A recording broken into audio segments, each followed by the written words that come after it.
This is how to earn your commission.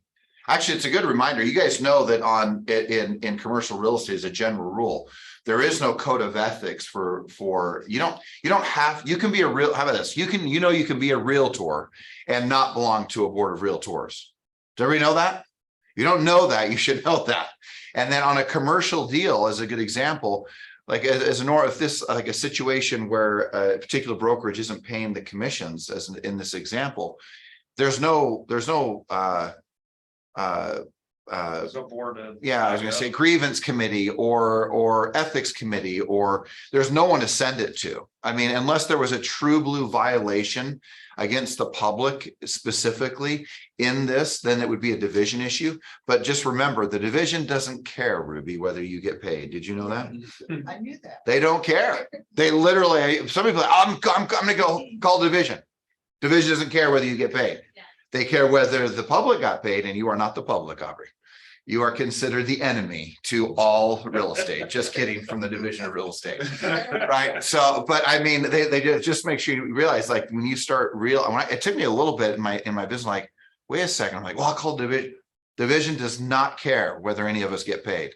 They care about whether the public is taken care of, protected, treated honestly, fairly, monies that we take in, blah, blah, blah. But when it, so one of the benefits of like a board of realtors, which I think most of us all belong in this room to the Salt Lake Board of Realtors, is that you have a committee of, let's just say, like-minded people who have all agreed we're going to live by this higher standard of ethics. So even though you may be annoyed when you are a new licensee, you have to take a full day of, have you taken your full day of the ethics class yet? Yes. Yeah, right. And then you'll have, what is it, every 2 years? 2 years. Yeah, I don't even remember. I just, yeah. Yeah. 29 years this year, by the way.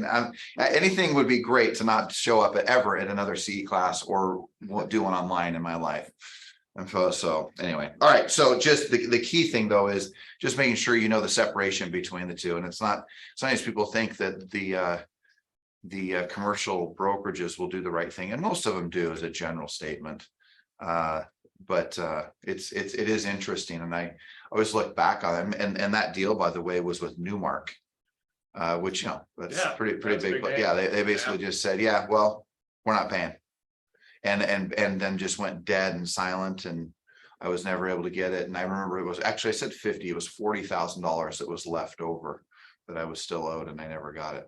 So yeah, back 20 years ago, 40,000 was like 80 grand. Well, at least still, right? At least what it could do. Yeah. You know what? Even the board, they don't get involved.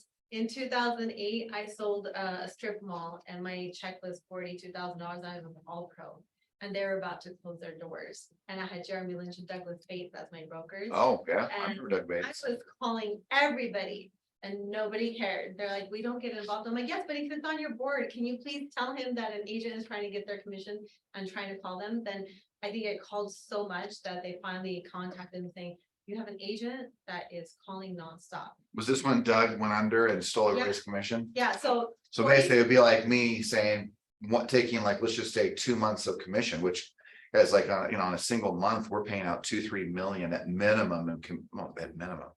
C3, yeah, a little over 3 million right now with just what the market's doing. We're paying out about $3 million, and it would be like me going, I'm not paying anybody, Ruby. I'm just going to keep it.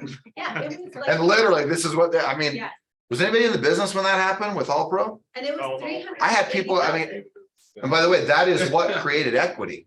All Pro went under, and the guy next to me in my office had this little thing called equity. He went and created equity when I owned Realty Executives. And I think I've said this, that between myself, then there was Boyd Brown, who owns essentially almost every single Keller Williams, and then Brady Long, who doesn't own equity anymore, but he created equity. But between those three companies, Century 21, Keller Williams, and equity, it's over 50% of the market share with just those three companies. But and they shut anyway. their door 2 weeks later. Like, review put them out of business. I'm like, I don't know what we need. Nice, Ruby.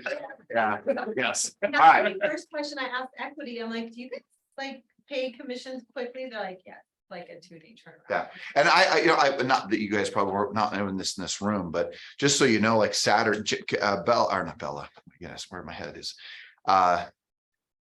Gretchen was in Lake Powell, And then some random Saturday, I mean, I didn't recognize the number, so I didn't answer it. But just so you know, if you go to try to cash an actual commission check at the bank, we have a thing to where Zion's anything over $2,500 cannot be cashed without a personal phone call and verification. So just know that if you ever try to go cash your check because you're desperate for cash on a weekend, probably not the wisest decision, because you won't probably have anybody answer the phone. If So- it had been with anybody else besides Century Everest, just realize this place is unique with that. Yeah. You do have to ask your commissions usually multiple times at different brokerages. Like if this is something where you automatically assume you turn it in, you get your EFT the next day, like that's not Oh common. my gosh, I can close in the morning and have my check in the early afternoon. I'm like. Hey, wait, how you do that? That's better than I it's- I will say just one thing on that. It was in this room. This used to be my office. So let's just say maybe from about like here over was my office, or I don't know, something like that. If you remember that, Brennan, when I was here, and it was in this room in my office, basically this like about right where you're sitting. And I made a demand on the company. I said, we will have checks in less than 12 hours or something like that. And Rob Oakey and I got into this, like, it's probably the biggest fight we've ever gotten into and I've known him for 35 years, I think is what he just told me. Love to have been a fly. And he's like, well, we can do anything. He just like lit. And because we were taking 2-3 days to get to your point, to getting commissions. And I said, basically same day, same pay. I mean, basically, and we went the rounds and kind of refined everything and cleaned everything to where, again, I don't even know what the policy is now, Aubrey. What is it? In by 10, I think. I don't know. does anybody know what is it? I just saw the next day I get the EFT. Well, yes, on that standpoint, but I think it's like if you get it in by, Like the same day? yes, I think like 10 o'clock. is it 10? I Is done that, it before and I got paid the same day, but. It's usually noon. is it noon? I thought it was something like that. Okay. We should know our policy. that's- This is your money. You should know your own policy. You should know the policy. I know it's something in by noon, same day you should get it. I can see that by John stepping in, hold it. Yes. And because I was so ticked off, to Dave's point, of people, not getting, now, again, if you don't have certain paperwork, don't blame that on me, Right. but just as you're moving through that stuff and yet, we've gotten a little bit more, I mean, a lot of people always come, I don't know if you guys have had this, where you've come from other brokerage, people come here and they're like, no broker asks for any of this stuff. And I'm thinking to myself, how can you not ask for that piece of paperwork? It's like the lead paint disclosure. Yeah, well, we don't care. I'm like, these are all these, like, I'm just fascinated by how many, just the looseness of policy in regards to, I remember I got into a thing with a broker at the board, and he was in a meeting with me, and it was another broker, another company. He still owns that company. He said, yeah, I run my whole company with this phone. And I'm trying to say his name. I said, you have to be kidding me. You have one person for these, and it was at the time 500 agents. And I said, that's absurd. I said, do you realize I'm the guy training all your people? And we just get into this, we got into this banter of him having such ill-planned or ill-trained or untrained agents that they just basically are, corrupting the entire industry, and that you're relying upon full service brokerages to train them, and then so that they can go and just get a discounted commission. And the thing that's so funny is that people don't know this. So you go, I'm telling you, I watch it over and over again. People go, well, yeah, but I don't pay as much. And I'm telling you, the moment that most people go to a discount, they start discounting their commission so much. And I always think it's fascinating that people who think they're going to save rarely save, because then all of a sudden they have no validation to charging what I would consider to be full commissions in this industry. So that's a good point to start on, by the way. So here we go.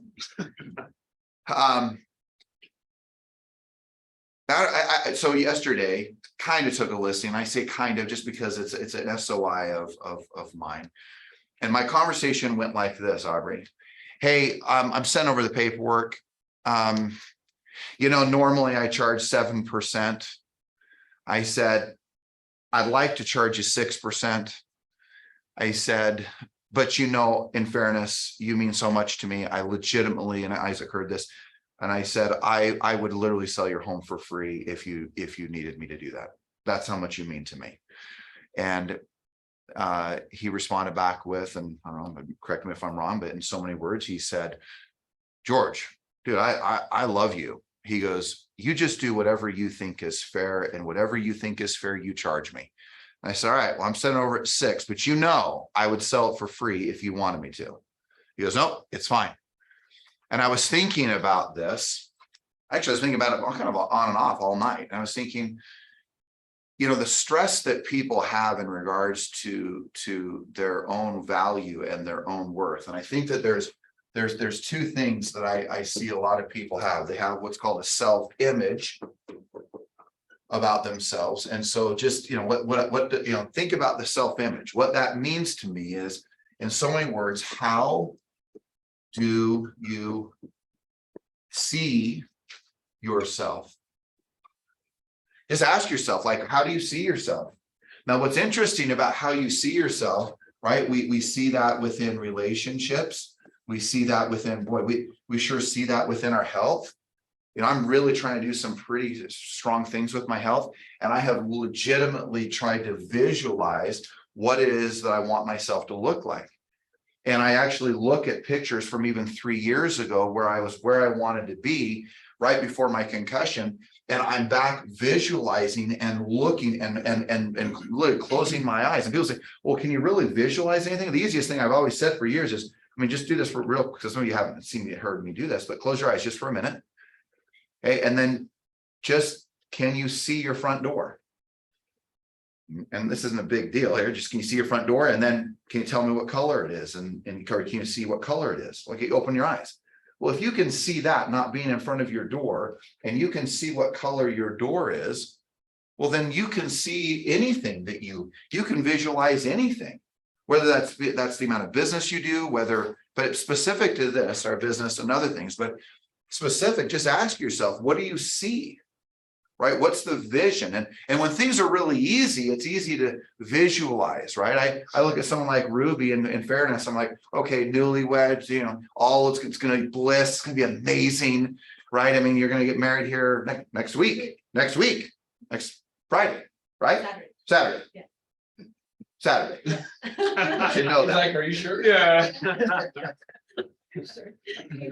Are you sure? Just He's kidding. gone. We got a few times. All right, I do actually. That's the problem. She knows it. I'm just kidding. Not really, but it's a big tournament. But all right, but we're making it happen because that's the priority. All right, that's why I visualize is that I'm going to be there. All right, so but just what you see. And so I mean, even first, I would say, I'm sure you see that, hey, it's going to be bliss. And then I can say 30 years later after being married, it's not always bliss, but that's just because I have hindsight of 2020. I can see where my past has been, and I can see where I want my future. But even this week, I've done a lot of work. Jennifer and I had the opportunity to be with our mentors and coaches. And we were, a few days ago, we were, sitting there, and one of my favorite things, we want to talk about one of the most beautiful, sexy, amazing things that occurred, is sitting around a table up in Big Cottonwood Canyon. We've got a family cabin up there. We were there sitting around this table, and I heard these words from Jennifer: I commit to you that I will never stop growing. And it was just one of those moments, and she got all choked up, and tears started to kind of flow for her. And it was her commitment even to the next 30 years of what life was going to look like. And all of a sudden, you know, what was interesting is she started to see a vision, not necessarily health, or maybe the health of our relationship. And like, wow, like, man, nothing's better when someone wants to grow. There's nothing better in my life when people ask me, who do you like to coach? Oh, here, it's easy. People who want to grow. The most painful thing is to coach people who legitimately do not want to grow. Like, that is like needles between your fingernails and the skin. I mean, it's like horrific for me. It'd be like you trying to, when you prospect and you use a script or a dialogue, and you're like, it's not working.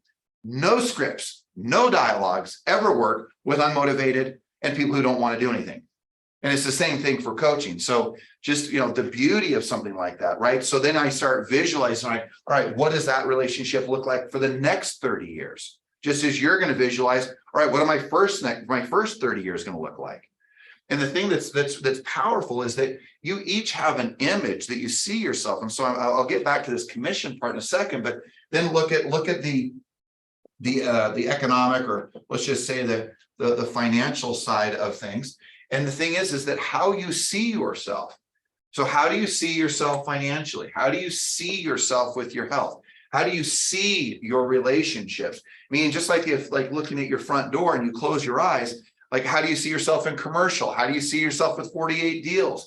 Right? How do you see yourself? And the thing is we're really quick and we can easily see from a place of imagery, maybe the bad stuff that might happen, the way we're going to try to protect ourselves. But just ask yourself, do you really, what do you see when you think about yourself? So remember, I said two things.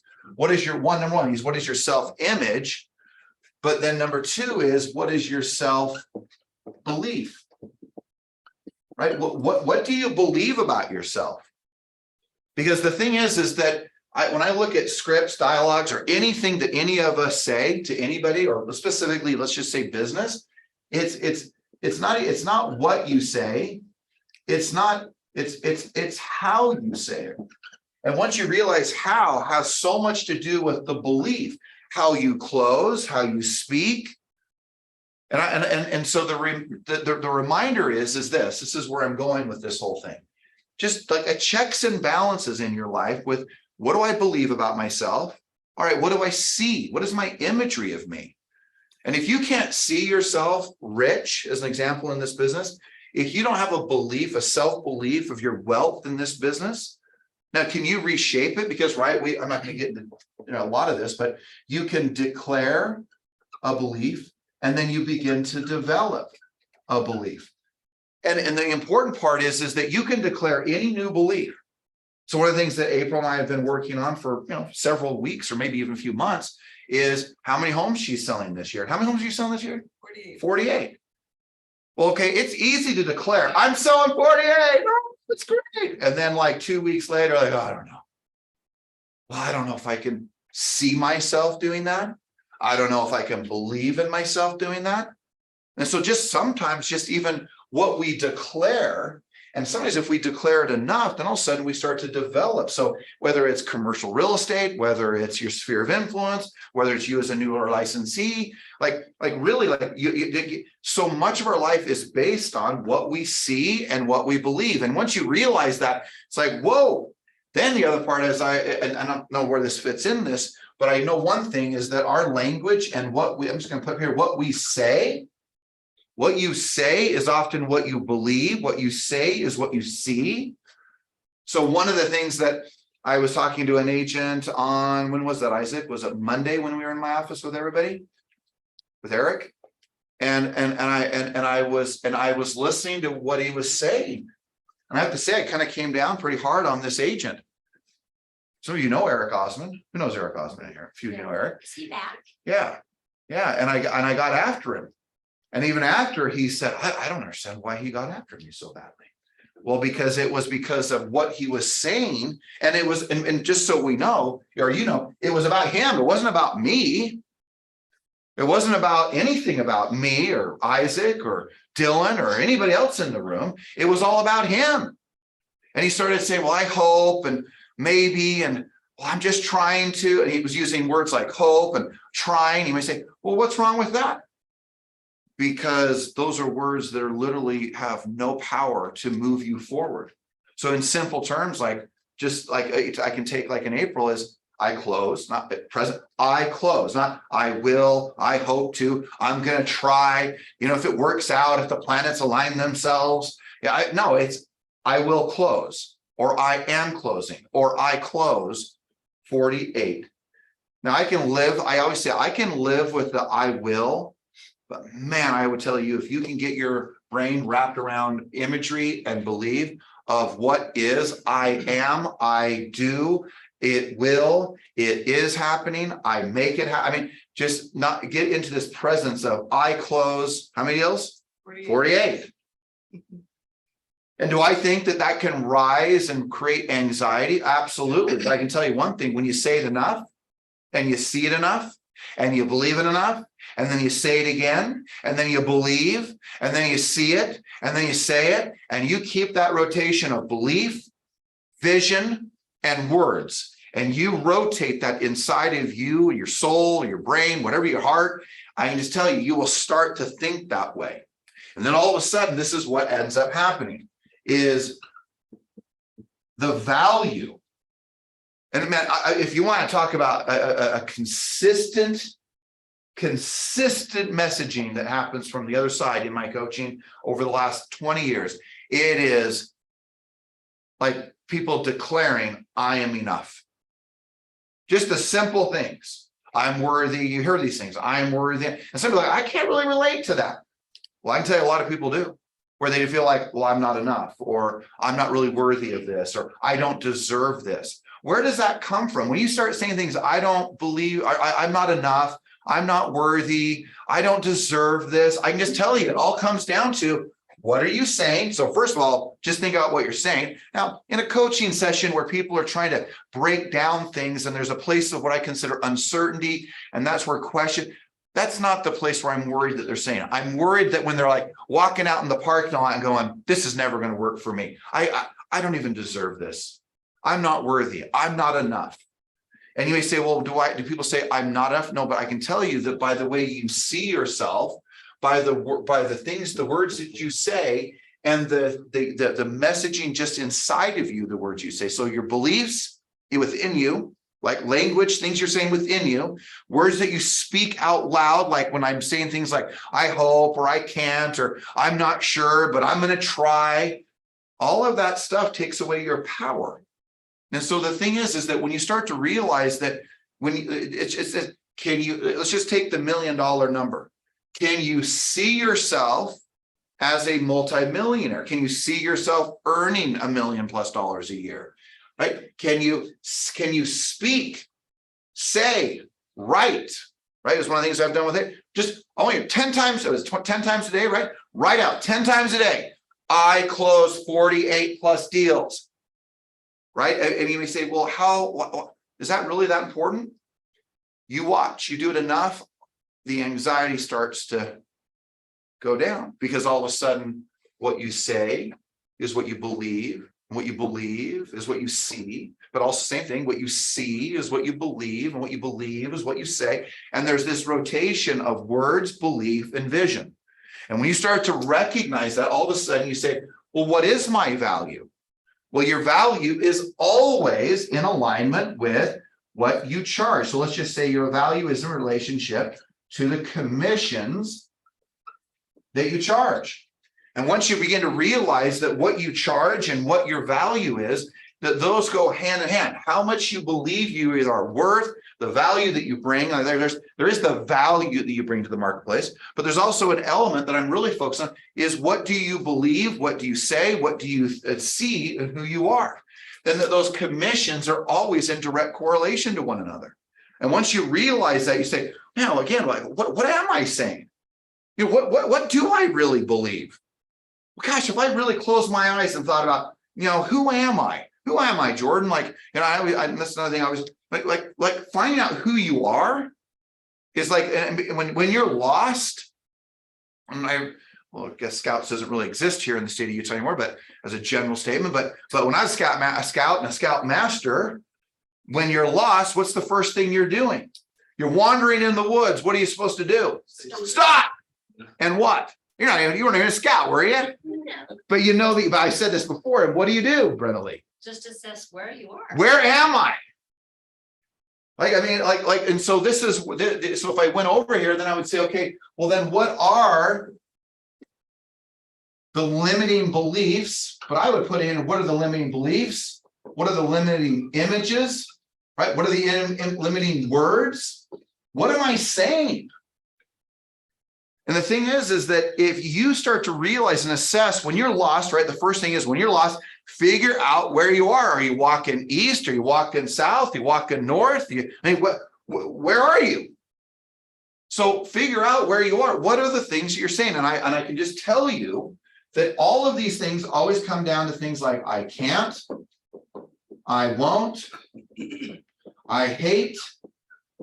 But then let's even get a little more, not as aggressive, meaning like, let's say things like, I'll try, I might, I hope. Those are all limitations.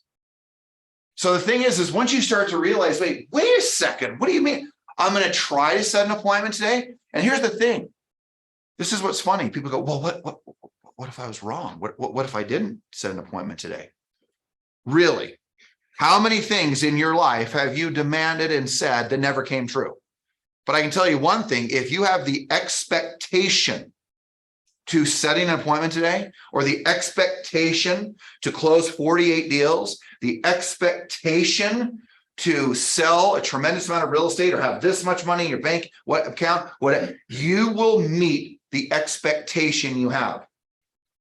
Just remember, what you expect almost always comes true. Not every time. And that would be a little weird. That means you'd be like a wizard, right? You'd be like some guru. You'd be the next oracle, right? If everything you thought about, everything you demanded, everything you said came true, that would be a little weird. I'd be a little nervous. Be like, whoa, who is this person, right? I mean, but if you declare more often than not what you expect, you're going to get it. So again, go back to, well, what is my belief? What is my imagery? What are the words that I say? Well, I can't, I'll try. I'm going to really work hard to do 48 deals. I may say, well, is that wrong? I don't know if any of it's wrong. I don't know if I have judgment to this family, but I just know that it's not highly effective. So when you start using words like I can't, I won't, I hate, I'll never, I might, well, yeah, I really hope. Well, then ask yourself, is that in alignment with your beliefs? Because see, those are words that protect you from pain, disappointment, frustration, not setting the mark too high so you're not sad or depressed or let down. And so the thing is like, well, wait, you're telling me now, well, how do I get out of that? Well, I say it's simple, but it requires the discipline of monitoring what you see, what you believe, and what you say. And so then all of a sudden, going back to what I was talking about with April, is we start using words, and we all of a sudden we start to have an actual plan. Now, I used to call it a battle plan. I don't know if battle plan or maybe another strategy. I mean, there's probably other words I might use, because battle means I'm always fighting, and I don't want to necessarily always fight. But maybe my new strategy or my new plan could be is that we do this. And this is the key point. And this is in my 20s when I learned this. I realized, I started going, man, I still don't know what got me going down this pathway, but I'd drive down 1300 East over here, and Jennifer and I, newly married, we live off of Murray Holiday Road, and I would make that turn, and I'd turn on some classical music, and man, I would start in present moment. In present moment, I remember I would start saying these words. I am. And I can tell you the first thing I said when I was in my early 20s, I am unstoppable. Now, some people, well, what if you were wrong? I mean, isn't there anything that could stop you? Probably. But I sure liked the fact that I believed I was unstoppable. And that was kind of the first thing. I'm unstoppable. And then I used to scream, Ruby, I am the #1 agent in the state of Utah. I was 3 years old at that time, Ruby, and that was laughable. I was working around Joan Pate. She was doing 365 transactions a year, a home a day. First person I ever met. But man, I sure learned some great work ethic from her mother, April's mother over at Coldwell Banker, and then Joan Pate. And I learned that, oh, wait a second here. If I kind of do a little bit of what they're doing, which is they'd figured out 30 years ago, 29 years ago, this month, I got into business. And 29 years ago, they'd already figured out that you're supposed to prospect. And I love the fact I was listening to a video, Aubrey, that was written or created in 2021. And this lady gets on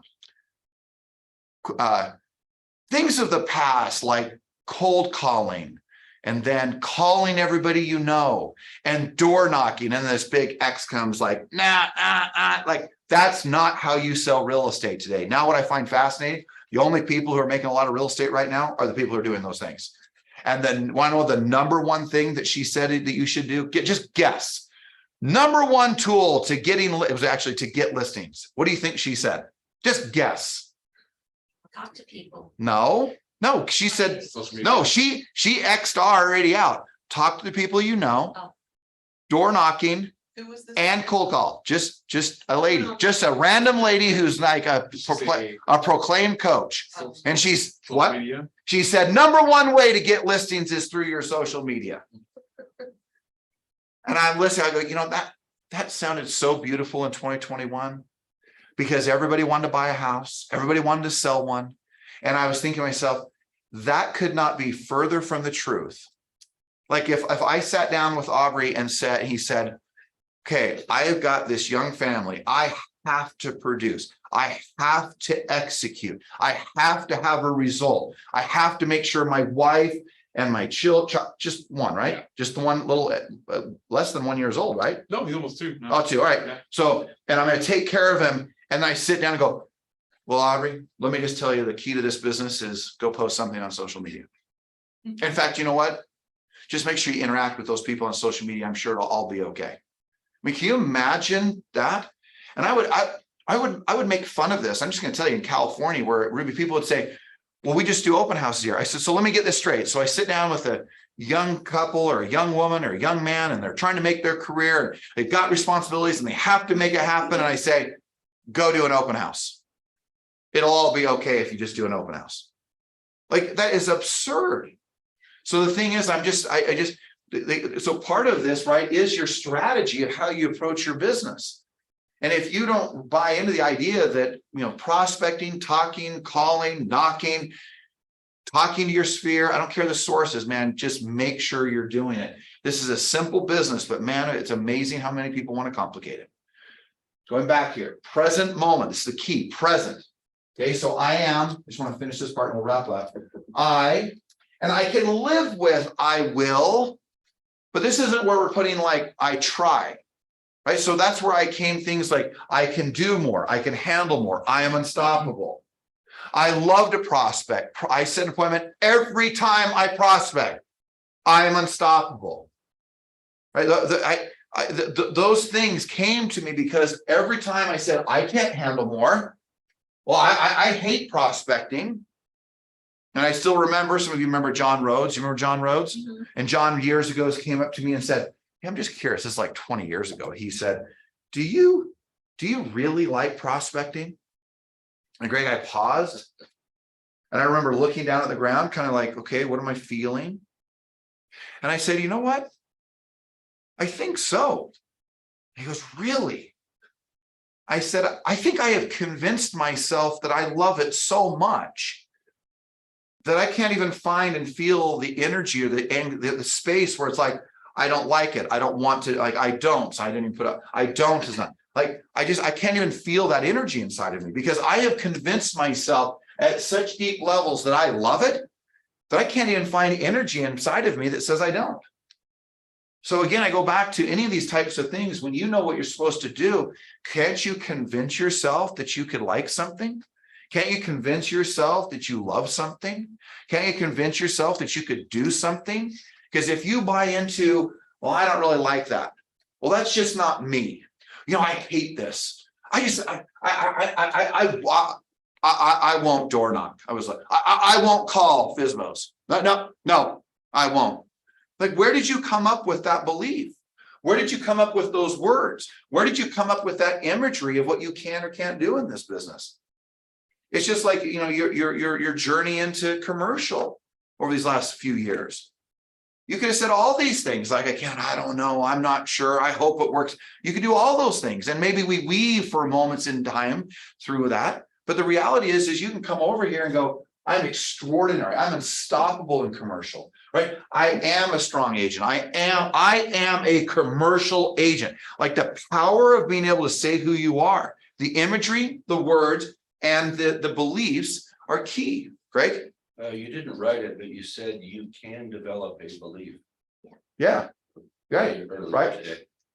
So I can declare it, yeah, and then I develop it, right? To your point, right? So all of a sudden, when you're like, wait a second, I can't prospect, really, you can't.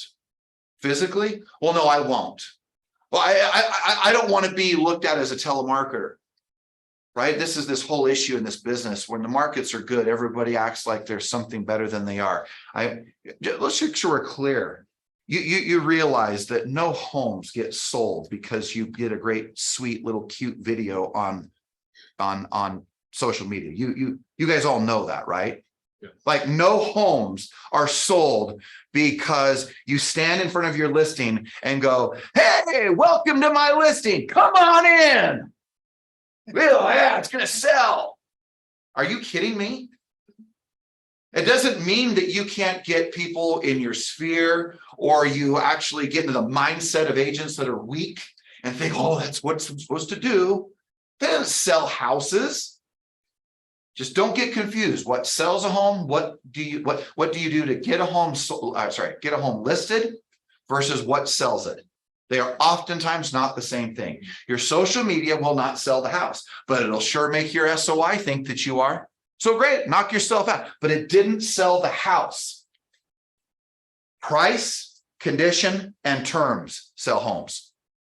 And as you're seeing a lot of seller financing right now, and you're seeing a lot of people come in with $300,000, $400,000, $500,000 or less and saying, hey, can I assume your loan or wrap it around this one until rates change the next 3 years? Seller says, great, you gave me my equity. You can have the loan, either assume my 3% rate, or you know what? I'll charge you 4 or 5% and we'll wrap it around. I mean, it's either terms, condition, or price. And sometimes people forget terms because terms are huge in selling a home today. And they always have been. You can always get a premium price if you do seller financing. And here's the thing, the less you require down, the higher the price can go. But there's also risk with that, right? As we all know. But you got to find that threshold because it's about terms. Don't forget about terms. All right. Okay. So again, we're going to reshape. So just when this stuff is happening, you then come over here. Gosh, this we got to wrap up. But what's the difference between affirmations and incantations? You know, we do affirmations in the morning right here, right? An affirmation is, of course, a powerful statement that is not personal to you. So again, I don't know if your first affirmation might be, I drink water daily. I hope you are, right? But my point is, it's not necessarily personal to you, Aubrey, but it's a great thing to say. And so you buy in and go, hey, I think it's great. An incantation is personal. I can do more. I can handle more. I am unstoppable. That's my personal incantation.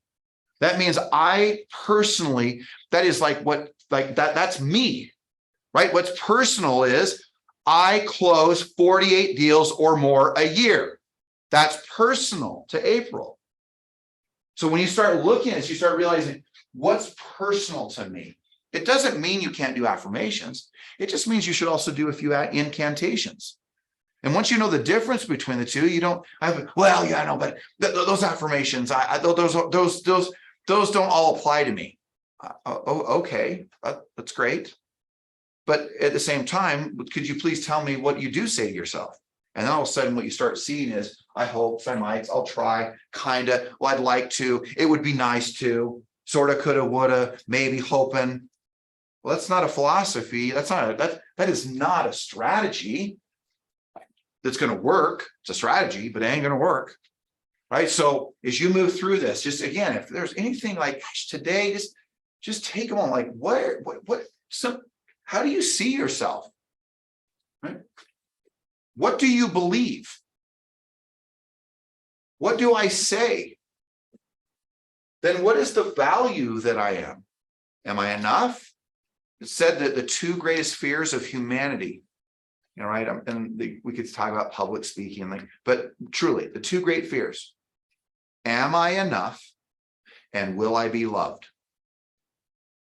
Ask someone who's single and lonely. You want to talk about an obsession of making sure that they're loved? Everyone wants to be loved. All right. Now it doesn't have to be an intimate partner of love. You could be loved by kids, grandkids, you know, friends. But will you be loved? But number two, the other two, am I enough? Will I be remembered? Does anything I do even matter? If those are your two, just think about what you say, what you believe, and what you see. And I can just tell you that so much of what your life is today is based on your imagery, your beliefs, and your words. whether it's your health, your relationships, or the money you earn.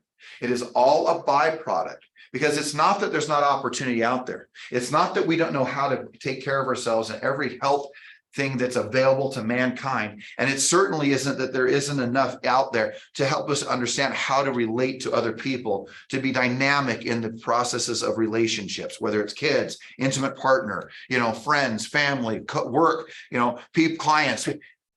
It's all there. So all the answers to the test are there. So then the question is, why aren't you doing all of them?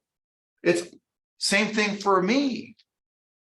Well, I don't have it all figured out. But what I do know is that when I'm conscious and awake and I'm clear as to where I am, and okay, I'm clear on where I want to go, well then, man, I better look at what I'm saying, what I'm believing, and what I'm seeing. And if this is what I'm seeing, believing, and saying, man, I better present something that's a lot more powerful. When I'm saying, I don't feel like prospecting, does anybody know what I say? What do I say? I don't feel like prospecting. What's my answer? You've been around me enough. You don't do what you feel. Yeah, I say, it doesn't matter how I feel. Exactly, Greg. You guys have heard this for years. I do it anyways. Now, what I've realized, by the way, is I used to apply that in a lot of areas of my life. Now I'm very specific with it. I will say, if I don't feel like prospecting, I do my job anyway.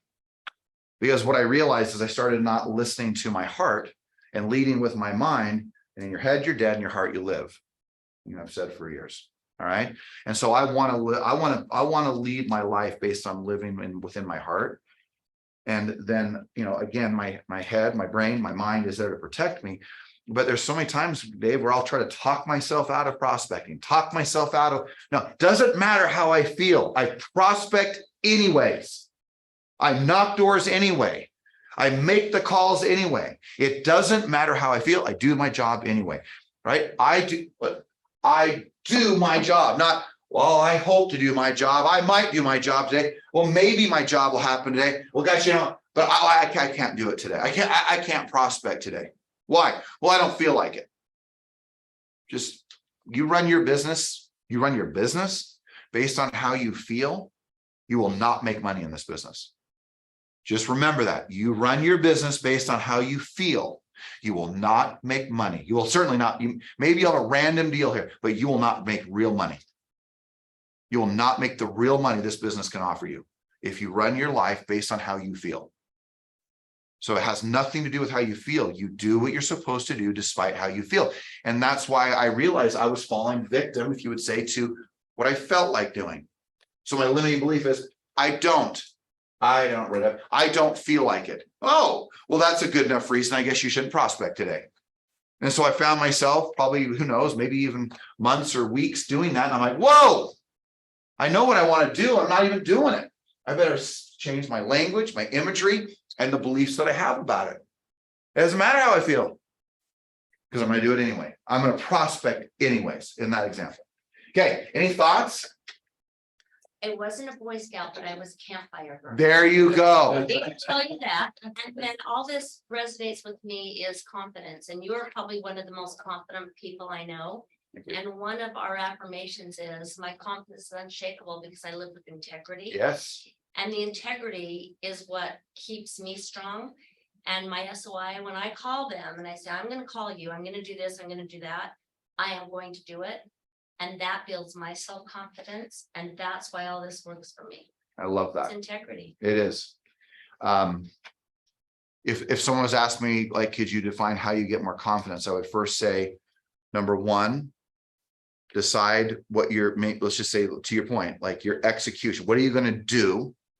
Okay, the closer of what I declare I'm going to do, and then the better that I execute on what I said I'm going to do and what I do, it is automatic. My confidence raises. And I always love the third ingredient, because I think it eliminates all the fear and the doubt and the uncertainty, which is bring gratitude. So if you said, how do I get confident? Remain highly grateful.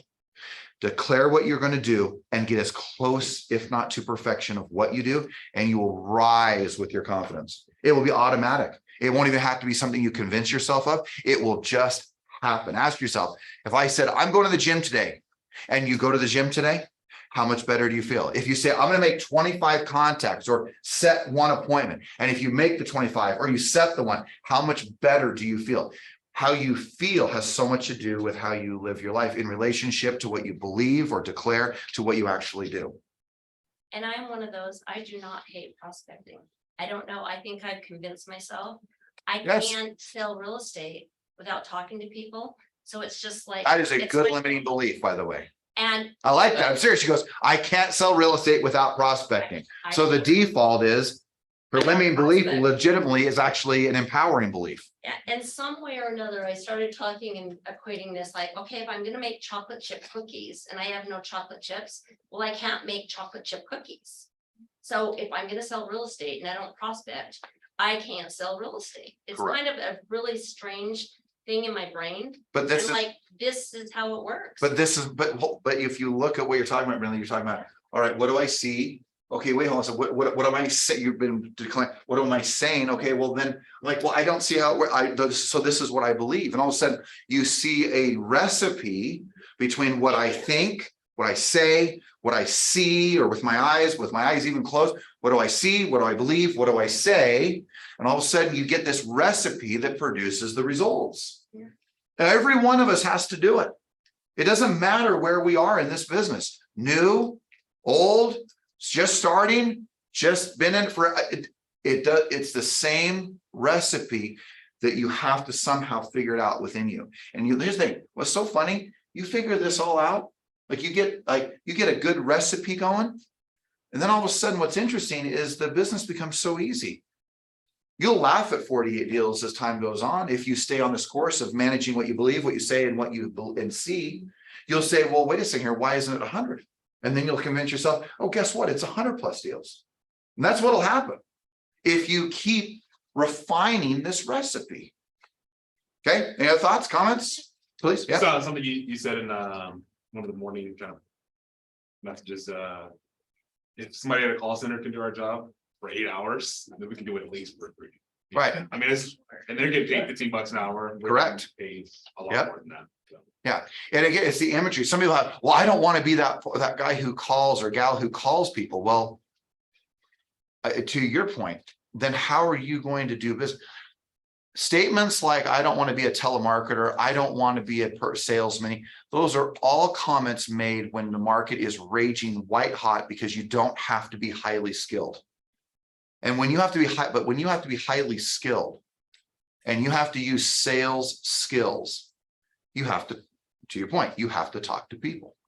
And to your point, whether it's 8 hours or whether it's 2 hours, you don't talk to people, there will be not real estate sold. But how, right? And then we'll go back to this. How I talk to them, right? It has to do with what do I believe, what do I see, and what do I say about myself. Guys, if you will get conscious, like just really in your quiet moment, what do you believe about who you are? Like don't get into like, okay, I'm gonna amp myself up and get your ego out of control. I'm talking like really take your control. Like, how do I see myself? What am I saying to myself? What do I believe about myself? And just take a moment and write it out. Because the thing that's so easy is that what's weird is that when you get these things down, the easiest part of this business, you know what it'll be? Do we know? Selling real estate. It'll be easy. You'll be like, yeah, it's not really that big of a deal. It's not. It's a big deal because of what you see, what you believe, and what you say. That's what makes it a big deal. It won't be a big deal if you get that out and you work at it. And to Greg's point, you develop it, even though you've declared it. Even though you see what you want it to look like, you stay, I'm going to develop that imagery, that vision. I'm going to develop my belief. I'm going to develop a better language. And if you do that, everything will come together. There will not be one part of this business. If you want it, you'll get it. Jordan, and we'll wrap up. For me, it's been like the first few weeks and month that I was working, it was, holy crap, what if somebody says yes? I don't like, they're gonna have a much better experience Yep. using somebody that sold a lot more real estate. And I've actually over the last week changed it to take real estate out of it completely. And saying, me personally, I know you're not gonna have a better experience with any other agent working with me personally. I'll figure out the logistics of how to get your home sold, but like you have to work with me. Yeah. And so that's changed my conversations of how, like when people, oh, I have another agent. Oh, okay, great. Sure, they're probably great. to now like, yeah, but your agent, that agent's not me. And I'll call a broker, I'll call another agent and get some answers on questions, but you gotta work with me. Yeah. And so that's been the biggest thing is. And you're developing a new language, a new belief, a new image, right? And continuing to get it stronger and stronger to where you see yourself doing those things. It's like your friend that you just listed your house with. You'd probably personally have a hard time handing that off to somebody because they're such a close friend. And you know that you would take care of them better than anybody. Oh, for sure. I used to prospect with this belief. I had this passion about calling anyone I could get a hold of, because I would say to myself, it is an immoral act. This is me talking to myself. It is an immoral act that they would end up with another agent. It is my stewardship and my responsibility to do everything I can to help you, because I know no one will take better care of you than me. Yeah. That became language. I wouldn't say the immoral part, but the other part I would say to the clients, but the other part internally, I'm like, there is a moral compass to making sure it is me, because I know what I will do to take care of someone. And I will do everything within my power to make sure they're okay. I love you said that. I just got an SOI call yesterday. He says, Brenda, I have a friend that's moving from Samek.